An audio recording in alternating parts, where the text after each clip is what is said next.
سات زمین اور سات آسمان کی فضیلت اور نجات کی کہانی عالم اسلام کے ایک دور افتادہ گوشے میں ایک پرسکون معمولی گاؤں کے قلب میں عبداللہ نام کا ایک متقی اور عاجز آدمی رہتا تھا۔ وہ اپنے غیر متزلزل ایمان اور نیک کردار کی وجہ سے دور دور تک جانے جاتے تھے۔ ان کی زندگی برادری کی خدمت اور دوسروں کو نیکی کی طرف رہنمائی کے لیے وقف تھی۔ یہ عبداللہ اور اس کے شاندار سفر کی کہانی ہے۔ حصہ اول، عبداللہ کی سادہ زندگی۔ عبداللہ کی زندگی سادگی سے عبارت تھی۔ وہ ایک معمولی کسان تھا جو کھیتوں میں محنت کرتا تھا، اپنی پیشانی کے پسینے سے زمین کاشت کرتا تھا۔ ہر صبح طلوع فجر سے پہلے وہ اٹھتا، اپنی فجر کی نماز پڑھتا اور پھر اپنی فصلوں کی دیکھ بھال کے لیے نکلتا۔ اس کی معمولی کمائی نے اس کے خاندان کو برقرار رکھا اور اضافی رقم ضرورت مندوں کے ساتھ دل کھول کر بانٹ دی گئی۔ گاؤں میں مشکل کام اور زندگی کے سخت حالات کے باوجود عبداللہ کے چہرے پر ہمیشہ ایک گرم مسکراہٹ چھائی رہتی تھی۔ اس کی آنکھیں شفقت سے چمک رہی تھیں اور اس کی باتیں حکمت سے بھری ہوئی تھیں۔ وہ اپنی زندگی سے بہت مطمئن تھا اور اس یقین پر قائم تھا کہ حقیقی خوشی اللہ کی خدمت اور دوسروں کی خدمت کرنے سے ملتی ہے۔ حصہ دوم، اجنبی کی عیادت۔ ایک اچھی صبح گاؤں میں ایک اجنبی آیا۔ وہ ایک تھکا ہوا مسافر تھا، چیتھڑوں میں ملبوس تھا اور کسی چیز کی تلاش میں دکھائی دیتا تھا۔ جیسے ہی اجنبی گاؤں کے دھول بھرے راستوں پر گھوم رہا تھا، گاؤں والے اس کے پاس پہنچے اور اپنی مدد کی پیشکش کی۔ تاہم اجنبی بے چین اور غیر مطمئن دکھائی دے رہا تھا۔ عبداللہ نے اپنی فطری مہربانی کے ساتھ اس مسافر کے پاس پہنچ کر اس کا مقصد دریافت کیا اور اسے اپنے عاجز ٹھکانے کی دعوت دی۔ اجنبی نے یہ پیشکش قبول کر لی اور جب وہ عبداللہ کے گھر کی طرف چل پڑے تو مسافر نے اپنا تعارف اسماعیل کے نام سے کرایا۔ اس نے اپنی جستجو کے بارے میں بات کی جو عام سے بالاتر ہے، ایسی چیز جس سے اسے اطمینان اور تکمیل ملے۔ حصہ تری، پراسرار تمار۔ عبداللہ کے گھر پہنچ کر مسافر کی نظر دیوار پر لٹکی ایک سادہ مگر خوبصورتی سے روشن تمار پر پڑی۔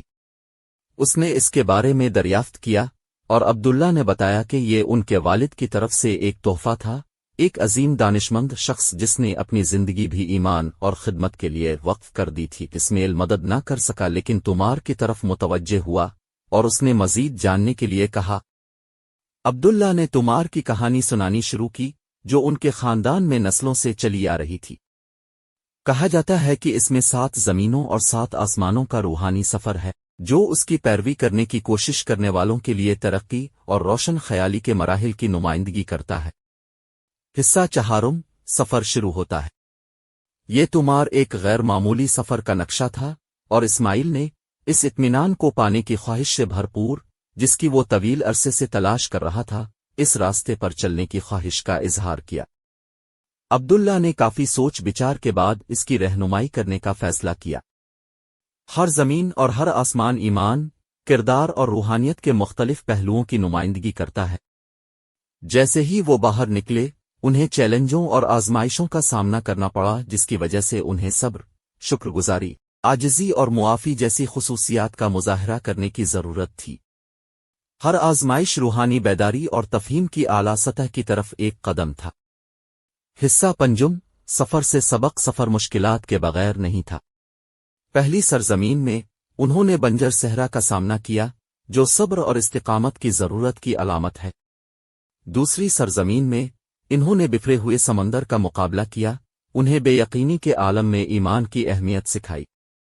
تیسری سرزمین میں ان کا سامنا گھنے جنگل سے ہوا جس نے عزم اور لچک کی قدر پر زور دیا۔ جیسے جیسے وہ آسمان پر چڑھے، چیلنجز مزید گہرے ہوتے گئے۔ چوتھا آسمان ستاروں سے بھرا ہوا تھا جو کہ پہنچ سے باہر لگ رہے تھے، جو اہداف طے کرنے اور ان کی طرف کام کرنے کی اہمیت کو واضح کرتے ہیں۔ پانچواں آسمان گہری خاموشی کا عالم تھا جو انہیں غور و فکر اور خود عکاسی کی اہمیت کی یاد دلاتا تھا۔ چھٹی سرزمین میں وہ ایسے لوگوں سے ملے جو سفر میں اپنا راستہ کھو چکے تھے۔ عبداللہ اور اسماعیل نے شفقت اور رہنمائی کی قدر سیکھی۔ آخر کار ساتواں آسمان روشنی اور سکون کی جگہ تھی جہاں انہوں نے اندرونی سکون اور الہی کے ساتھ تعلق کا گہرا احساس محسوس کیا۔ حصہ 6، گھر واپسی۔ اپنا شاندار سفر مکمل کرنے کے بعد عبداللہ اور اسماعیل 7ویں آسمان سے اترے روشن خیالی اور قناعت کے گہرے احساس سے لبریز وہ عاجز گاؤں میں واپس آئے جہاں عبداللہ ہمیشہ رہتا تھا۔ گاؤں میں ان کے سفر کے بارے میں تجسس تھا اور وہ مسافروں کا احوال سننے کے لیے جمع ہوئے۔ عبداللہ نے ان اسباق کے بارے میں بتایا جو انہوں نے سیکھے تھے اور ان کی تکمیل کے گہرے احساس کے بارے میں جو انہوں نے روحانی ترقی اور تفہیم کی تلاش میں پایا تھا۔ حصہ 7 زمین اور 7 آسمان کی میراث عبداللہ اور اسماعیل کا سفر گاؤں میں ایک پیاری کہانی بن گیا جو نسل در نسل گزرا۔ روشن کتاب لوگوں کے لیے الہام کا ذریعہ بنی ہوئی ہے جو انہیں ایمان کی قدر، نیکی اور اندرونی سکون کی تلاش کی یاد دلاتی ہے۔ 7 زمین اور 7 آسمان کی کہانی ایک لازوال یاد دہانی کے طور پر کام کرتی ہے کہ حقیقی تکمیل مادی چیزوں یا دنیاوی مشاغل میں نہیں بلکہ روحانیت اور خود شناسی کی بلندیوں کی طرف روح کے سفر میں ہے۔ یہ ایمان، مہربانی اور راست بازی کی اٹل جستجو کی لازوال اہمیت کا ثبوت تھا جو آنے والی نسلوں کے لیے رہنمائی کی روشنی کا کام کرتا ہے۔